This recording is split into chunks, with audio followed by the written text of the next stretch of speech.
يا إمام الرسل يا سندي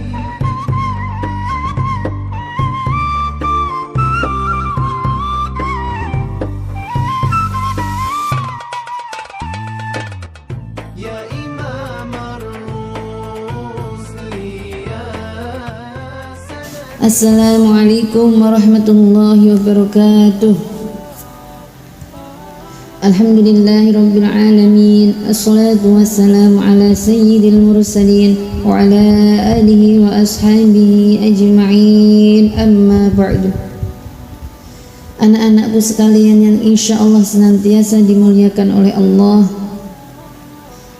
sebelum kami melanjutkan membaca kitab, marilah kita semuanya menghadiahkan Fatihah kepada musannif dan juga guru-guru kita. Lahumul Fatihah.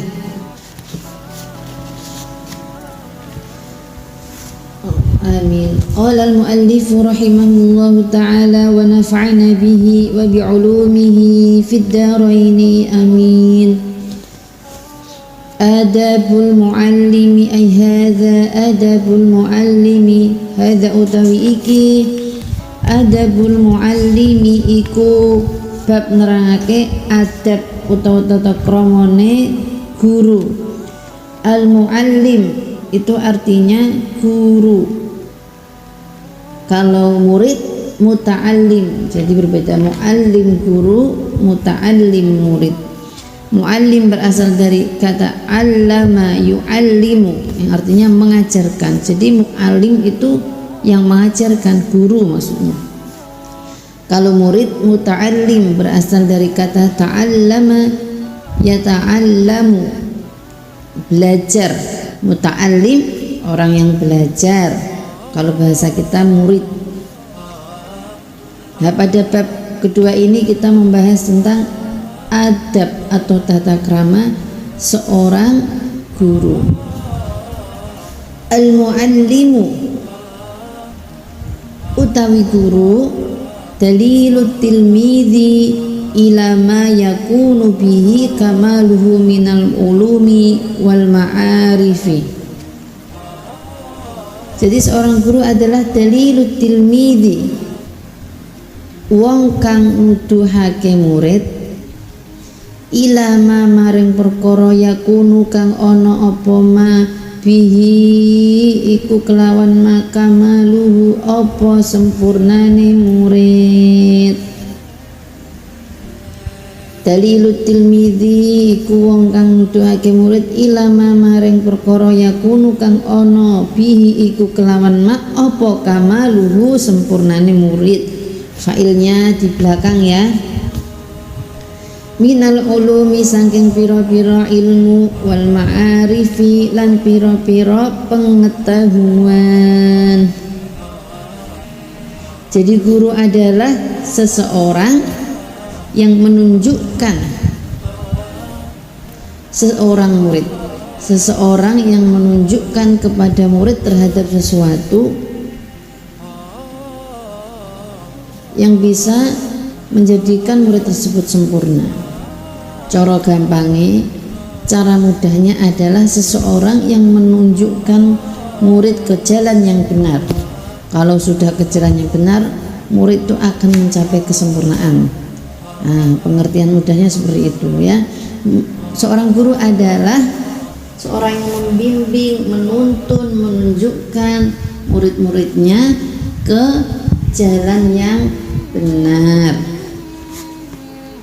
Baik itu berupa ilmu, menyampaikan ilmu, wal ma'arifi, menyampaikan pengetahuan-pengetahuan.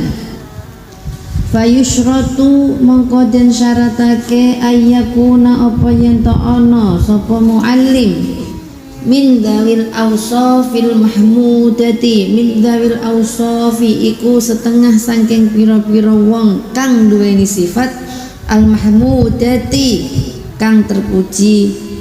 Jadi menjadi seorang guru itu banyak syaratnya. Menjadi seorang guru banyak syaratnya. Yang pertama ayyakuna min dzawil awsafil mahmudati, yaitu memiliki sifat-sifat yang mahmudah, sifat-sifat yang terpuji. Jadi guru itu harus memiliki sifat yang terpuji. Ya bagaimana tidak? Lianna ruhat tilmidhi dha'ifatun bin nisbati ila ruhihi.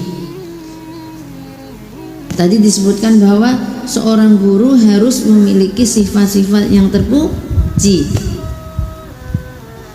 Lianna ruhat tilmidhi, karena setuhune ruhe murid, jiwane murid, dha'ifatun iku apes bin nisbati kelawan den bangsake ila ruhihi maring jiwane guru. Karena pada hakikatnya jiwa ruhnya seorang murid itu lebih lemah, ya, ruhnya seorang murid itu lebih lemah dibanding ruhnya seorang guru, jiwanya seorang guru. Guru itu lebih kuat ruhnya, lebih kuat jiwanya daripada muridnya. Maksudnya apa? Jika gurunya, makanya muridnya itu pasti akan mengikuti gurunya, arusnya gurunya akan diikuti, karena pada hakikatnya dia lemah. Tergantung gurunya membimbing ke arah yang mana, membimbing ke arus yang mana. Kalau ke kanan, insya Allah muridnya akan mengikuti kanan, kiri mengikuti kiri. Pada hakikatnya lemah dan jiwanya gurunya itu lebih kuat. Maka fa'idhat tasofa al-muallimu bi awsafil kamali kana at-tilmidul muwaffaqu kadzalik. Fa'idha mengkotat kalane, fa'idhat tasofa mengkotat kalane persifatan nyifati al-muallimu sapa guru bi awsafil kamali kelawan pira-pira sifat kang sempurna, kana mongko ono atilmidhu sapa murid al muwaffaqu kang den tulungi, al muwaffaq yang bersatu, kadzalika kaya mengkono-mengkono guru. Jadi pada hakikatnya antara guru sama murid itu adalah mempunyai hubungan yang sangat kuat, ya. Jika seorang guru berbelok ke kanan, kalau memang muridnya itu punya hubungan, punya ikatan yang erat, yang kuat, pasti muridnya itu akan mengikuti arusnya guru tersebut. Sehingga tadi disyaratkan guru harus memiliki sifat yang mahmudah, sifat yang terpuji. Kalau guru sudah memiliki sifat terpuji, maka muta'alimnya, maka muridnya akan mengikuti dan memiliki sifat-sifat yang terpuji juga.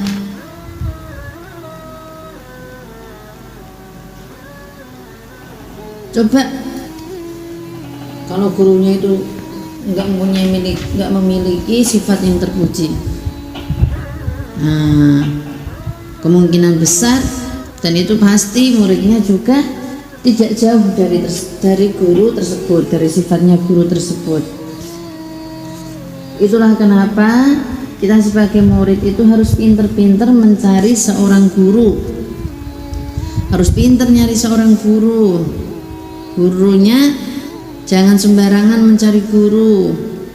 Gurunya harusnya ngalim, yang memiliki sifat-sifat mahmudah, agar kita bisa meniru akhlak beliau, agar kita bisa meniru atau menerima ilmu beliau, ya. Tidak boleh sembarang mencari guru. Oleh karena itu kita sebagai murid harus pintar-pintar mencari guru yang tepat, guru yang sesuai, guru yang tepat, ya. Karena notabene murid itu ya mengikuti gurunya, murid itu ya sesuai yang diajarkan gurunya. Kalau gurunya tidak mempunyai akhlak mahmudah, ya apa? Kalau gurunya tidak membimbing yang bagus, terus bagaimana nasib sebagai seorang murid? Maka kita harus pintar-pintar mencari guru yang tepat. untuk membimbing kita semua.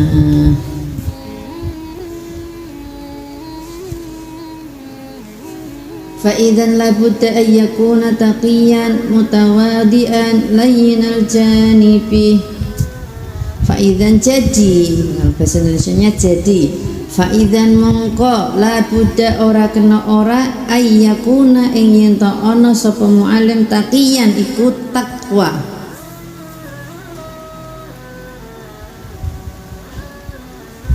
Tadi disebutkan seorang guru harus memiliki sifat-sifat yang mahmudah. Seperti apa? Ini dijabarkan lagi.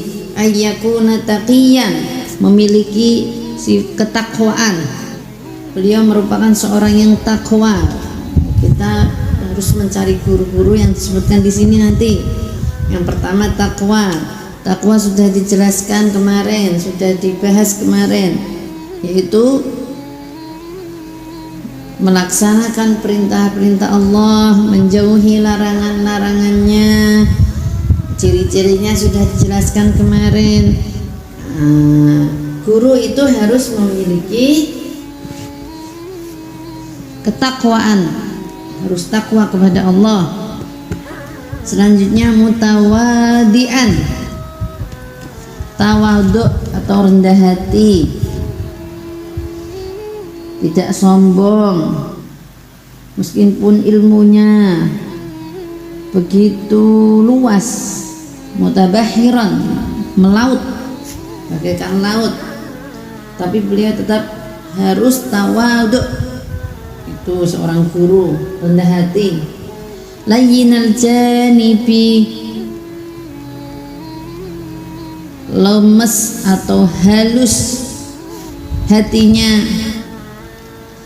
Maksudnya layyinal janibi di sini diartikan lemes lambungnya. Artinya apa? Hatinya lembut, mudah menerima nasihat, mudah menerima masukan, mudah menerima kritikan, mudah menerima ilmu. Itu layyinal janibi. Jadi guru itu harus hatinya terbuka, lembut, menerima, mau akan dikritik, akan dinasehati. Sebagai guru harus lembut hatinya untuk menerima semua itu. Supaya apa? Litamilal qulubu ilaih fatastafidu minhu. Litamila supaya condong al qulubu apa pira-pira ati ilaihi maring guru. Kalau gurunya seorang yang bertakwa, hatinya lembut, tidak sombong, maka akan banyak hati-hati yang mencintainya, akan banyak hati yang condong terhadap beliau, akan banyak hati yang suka bersama beliau. Kalau sudah condong, kalau sudah cinta, kalau sudah suka, kalau sudah nyaman, fatastafidu minhu. Fatastafidu mongko amre faedah apa qulub minhu sangking muallim. Kalau hati sudah senang karo guru tersebut, maka hati tersebut, maka wong tersebut bisa mengambil ilmunya, bisa mencari ilmu dari beliau, bisa meminta ilmu dari beliau. Yang pertama mesti senang dhisik, ya. Yang pertama muncul itu pasti senang, cinta terlebih dahulu. Kalau sudah cinta, mendekati, terus belajar, meminta ilmu, mencari ilmu dari beliau.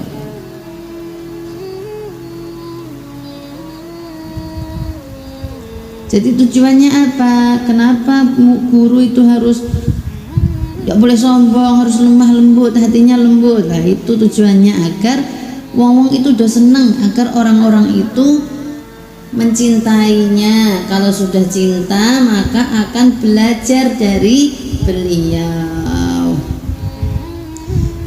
Guru itu ya Allah, guru itu adalah seorang yang alim, seorang yang tawadhu, lemah lembut, hatinya lembut. Nah, kalau sudah punya perasaan seperti itu, saya akan belajar dengan beliau, saya akan menimba ilmu dari beliau.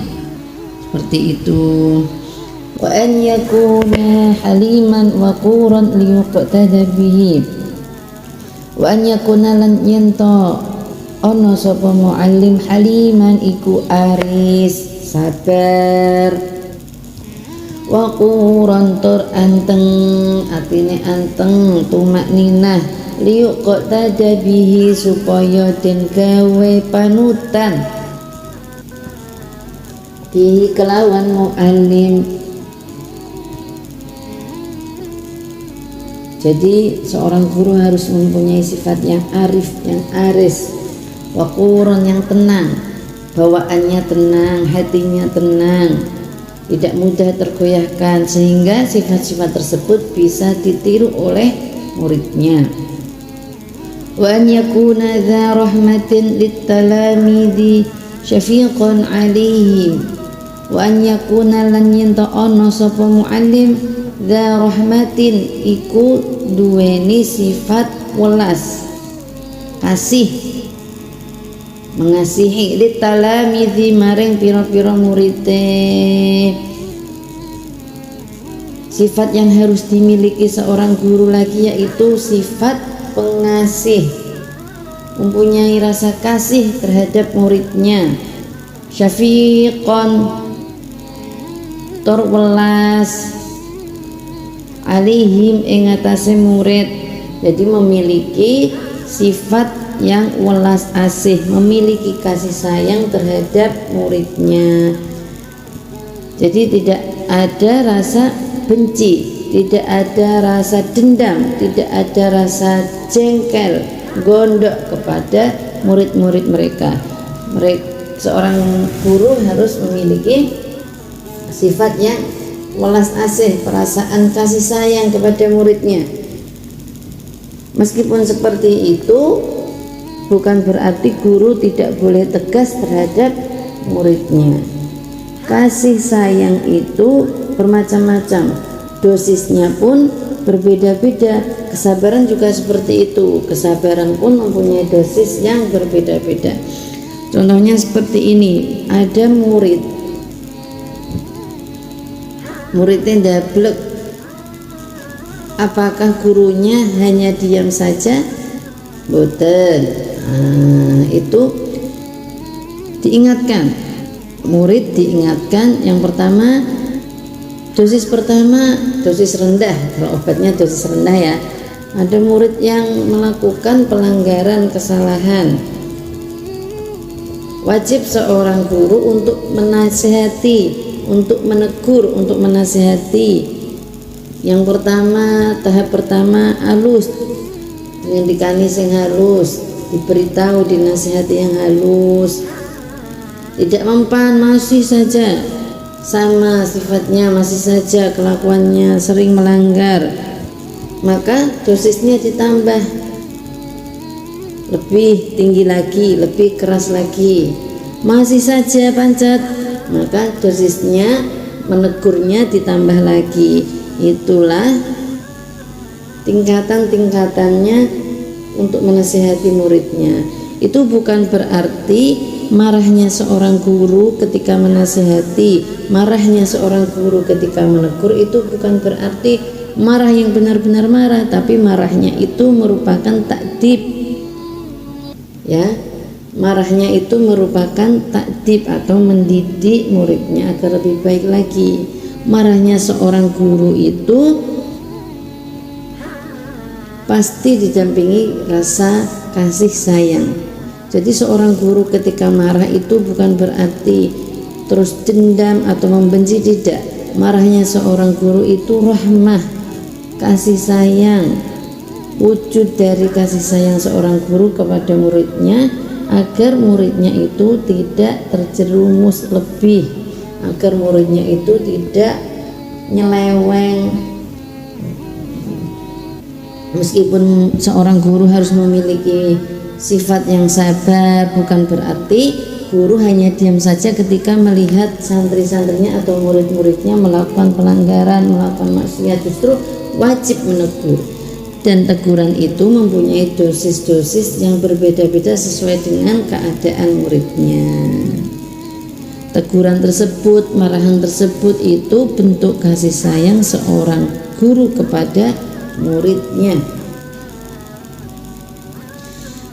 Lita'zuma ragbatuhum fima yulqihi ilaihim, lita'zuma supaya gede, supaya agung apa rubbatuhum senenge tilmiz fima ing dalam perkara yulqi kang nyampeake sapa muallim hi ing ma ilaihim maring murid. Ketika seorang guru memiliki kasih sayang, rasa kasih, rasa sayang terhadap murid-muridnya, maka akan besar pula cintanya murid terhadap gurunya, terhadap apa yang disampaikan gurunya. Ya, kalau murid sudah mencintai gurunya, sudah mengasihi gurunya, sudah menyayangi gurunya, maka murid tersebut akan mencintai gurunya pula. Dengan mencintai gurunya, maka murid akan mencintai apa yang disampaikan gurunya, yaitu ilmu. Ya, murid pun akan mencintai ilmunya gurunya. Dengan mencintai ilmunya gurunya, maka muridnya akan berusaha untuk memiliki ilmu itu, sehingga murid bisa mengambil manfaat dari ilmunya, mengambil manfaat dari guru tersebut, belajar ilmunya, mengikuti semua tindak tanduknya, mengikuti semua nasihat-nasihatnya, menerima dan memahami ilmunya. Itulah pentingnya cinta. Wa an yansahahum wa yu'adibahum fayasunu ta'dibuhum, wan yang sohalan yento nasihati sapa mu'alim hum ing talamid. Jadi guru harus sering-sering memberi nasihat kepada muridnya, sering-sering nuturi kepada muridnya, sering-sering menegur jika muridnya salah. Maka tidak bosan-bosan seorang guru itu selalu memberi nasihat kepada murid-murid mereka. Wa yu'addiba lan yen to didik sapa muallim hum ing talamid. Guru juga harus sering-sering mendidik, mengajarkan kebaikan, mengajarkan akhlak kepada murid-murid mereka.